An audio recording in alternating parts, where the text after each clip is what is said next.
సంతానలేమి సమస్యకు చక్కటి పరిష్కారం చూపిస్తున్న Riya fertility test tube baby centre, CN hospital, Kurnool.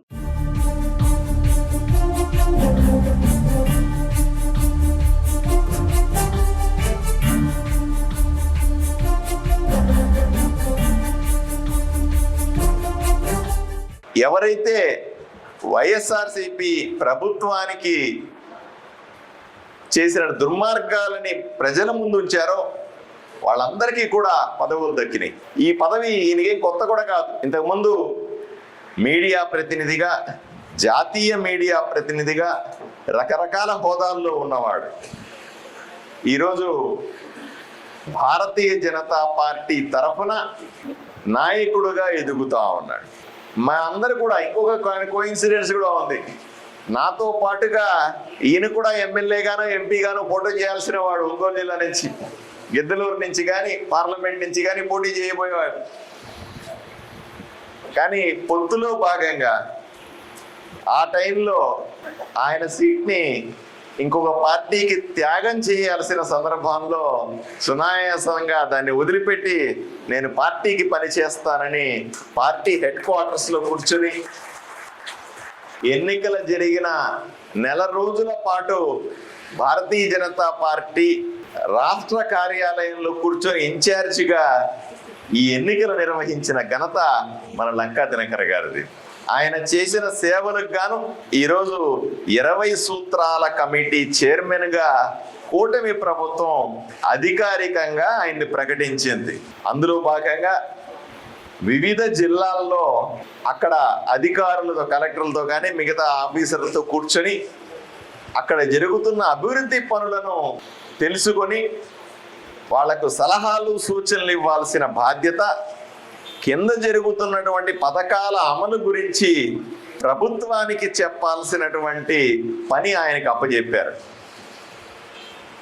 జరిగిన వెంటనే మేము రెగ్యులర్గా టచ్లో ఉంటాం కదా, అన్నా నువ్వు మా కర్నూలుకి అయితే తప్పనిసరిగా రావాలా, తొందర రావాలా అని చెప్తాను కదా మామూలుగానే. చెప్పంగానే తమ్ముడు చేస్తానని చెప్పాడు.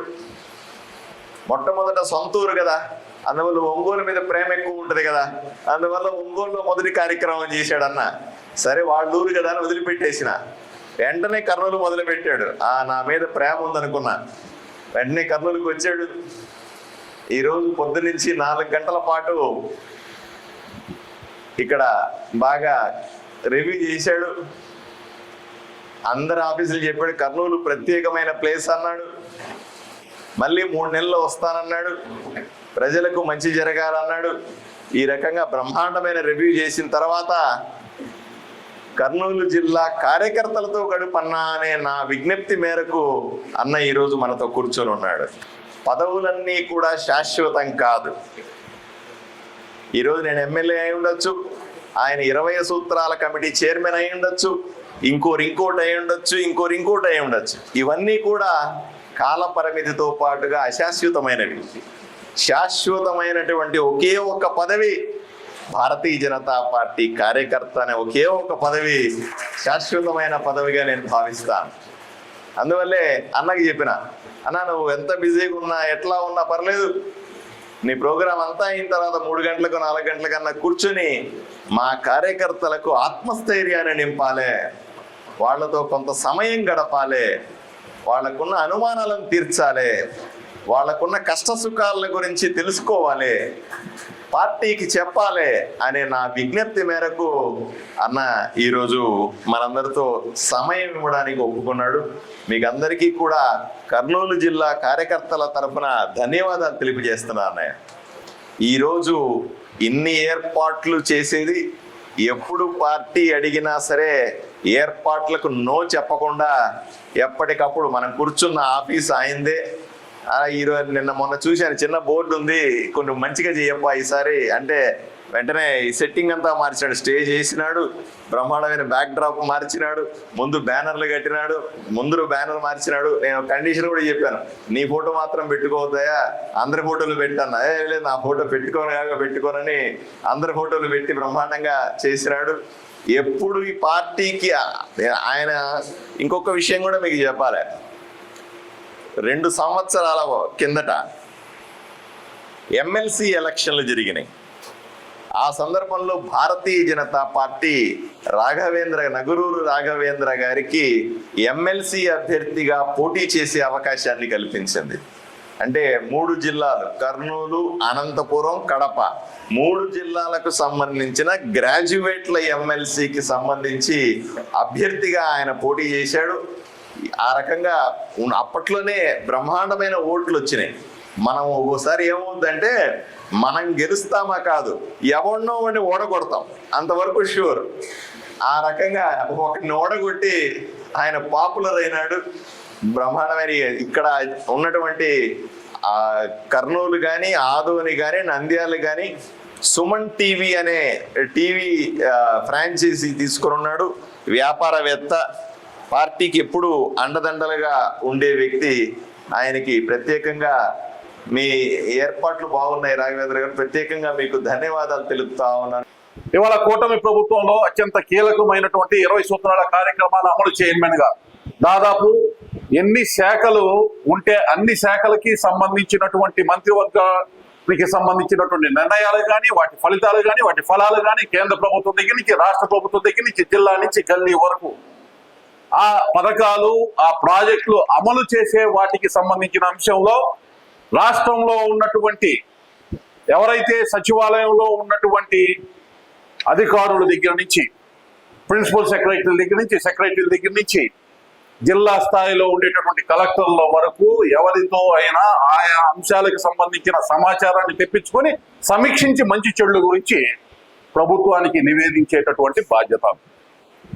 ఒకవైపు రాష్ట్ర ప్రభుత్వానికి ఈ యొక్క బాధ్యతలు నిర్వర్తిస్తానే కేంద్ర ప్రభుత్వంలో ప్రణాళిక శాఖ మంత్రి ఉన్నారు రావు ఇంద్రజిత్ సింగ్ గారని, వారితోటి కలిసి సమన్వయంతో పనిచేయటం, కేంద్ర ప్రాయోజిత పథకాలకి సంబంధించి ముఖ్యంగా పేదరిక నిర్మూలనకి సంబంధించినటువంటి అంశాలు, అందరికీ ఆహారం, అందరికీ సురక్షిత మంచినీరు, అందరికీ గృహాలు, అందరికీ నాణ్యమైన విద్య, గ్రామీణ అభివృద్ధి, పర్యావరణాన్ని కాపాడుకునేటటువంటి పరిస్థితి, గుడ్ గవర్నెన్స్, ఇట్లా అనేక రకాల అంశాలు, వెనకబడినటువంటి ప్రాంతాల అభివృద్ధికి సంబంధించినటువంటి కార్యాచరణ, ఇటువంటి అంశాలన్నిటికీ సంబంధించి కేంద్ర ప్రభుత్వం నుంచి వచ్చేటటువంటి పథకాలు, నిధులకి సంబంధించినటువంటి అంశాలు, వాటిని ఏ విధంగా వాటిని అమలు చేస్తున్నారు రాష్ట్ర స్థాయిలో, ఇంకా పటిష్టంగా పకడ్బందీగా అర్హులైనటువంటి వారికి ఆ పథకాలు అందాలంటే ఏ విధమైనటువంటి నిర్ణయాలు తీసుకోవాలి, ఏ విధంగా ముందుకెళ్లాలి అనేటటువంటి సలహాలు, సంప్రదింపులు ఇచ్చేటటువంటి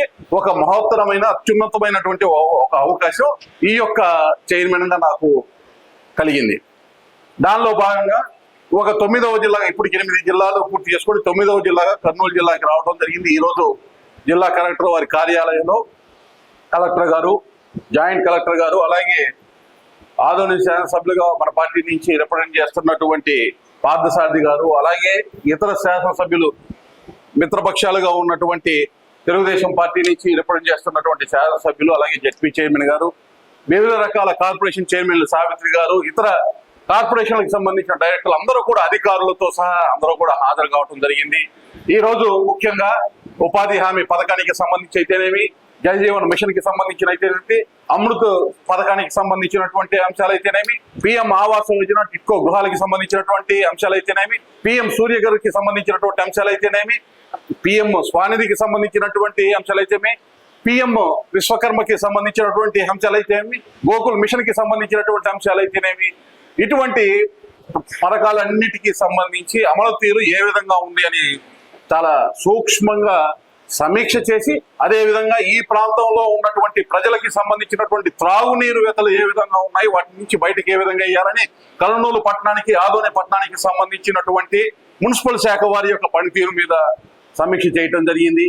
అదే విధంగా ఏదైతే ఎమ్మినగూరులో ఉన్నటువంటి టెక్స్టైల్ పార్క్ కి సంబంధించి చాలా కాలం నుంచి పెండింగ్ లో ఉంది, ఆ అంశాన్ని చంద్రమౌళి గారు గుర్తు చేస్తే కలెక్టర్ గారి దృష్టికి తీసుకొచ్చి దానికి సంబంధించినటువంటి అంశాన్ని కూడా వాళ్ళ ప్రస్తావించడం జరిగింది. కూటమిలో ఉన్నప్పుడు మనల్ని మనం ఎలా గౌరవించుకుంటున్నామో అలాగే మనల్ని కూటమిలో ఉన్న మిగతా పార్టీలు గౌరవించాలని మనం బలోపేతంగా ఉంటే మనం బలం పెరిగే కొన్ని గౌరవం పెరుగుతూ ఉంటుంది.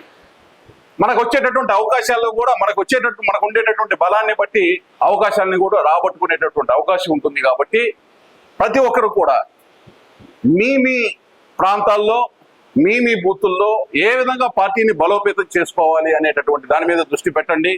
ఉందో దానికి కావాల్సినటువంటి ఇంధనంగా మనందరం కూడా మారాల్సినటువంటి అవసరం ఉంది. ప్రజల్ని చైతన్యపరచాల్సినటువంటి అవసరం ఉంది. అదేవిధంగా కూటమి పార్టీలు, తెలుగుదేశం పార్టీ కానీ, జనసేన పార్టీ కానీ, వాటితో కూడా సఖ్యతగా ఉండి న్యాయబద్ధంగా, ధర్మబద్ధంగా మనకి రావాల్సినటువంటి అంశాలు ఏదైతే ఉన్నాయో వాటికి సంబంధించి కూడా ముందుకి వెళ్లాల్సినటువంటి బాధ్యత, ఇక్కడ ఉండేటటువంటి కార్యకర్తలను ముందుకు నడిపించాల్సినటువంటి బాధ్యత ఆయా ప్రాంతాల్లో ఉన్న నాయకులకు కూడా ఉందని తెలియజేస్తూ,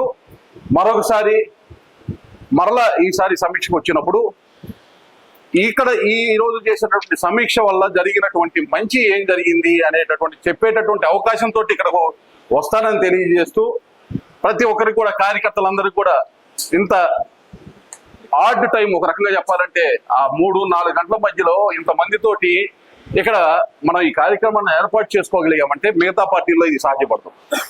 మీకు బిల్లు కట్టే దగ్గర నుంచి మీ జేబులోకి డబ్బులు వచ్చేటటువంటి విధంగా కార్యక్రమం తీసుకున్నారు. దానికి కులము లేదు, మతం లేదు, ప్రాంతం లేదు. ఈ విధమైనటువంటి భావాలతోటి తెలియజేస్తూ నాకు ఈ అవకాశాన్ని కల్పించినటువంటి ఈ కర్నూలు భారతీయ జనతా పార్టీకి ధన్యవాదాలు తెలియజేస్తూ, ముఖ్యంగా ఈ జిల్లా పార్టీకి నూతనంగా అధ్యక్షులుగా ఎంపికైనటువంటి రామకృష్ణ గారి తండ్రి అకాలంగా మరణం చెందడం చాలా బాధాకరం. వారి కుటుంబానికి కూడా ప్రగాఢ సానుభూతి, సంతాపాన్ని తెలియజేస్తూ, నాకు ఈ అవకాశం కల్పించినటువంటి కర్నూలు భారతీయ జనతా పార్టీ నాయకులకి, కార్యకర్తలకి అందరికీ కూడా నమస్కారాలు తెలియజేస్తూ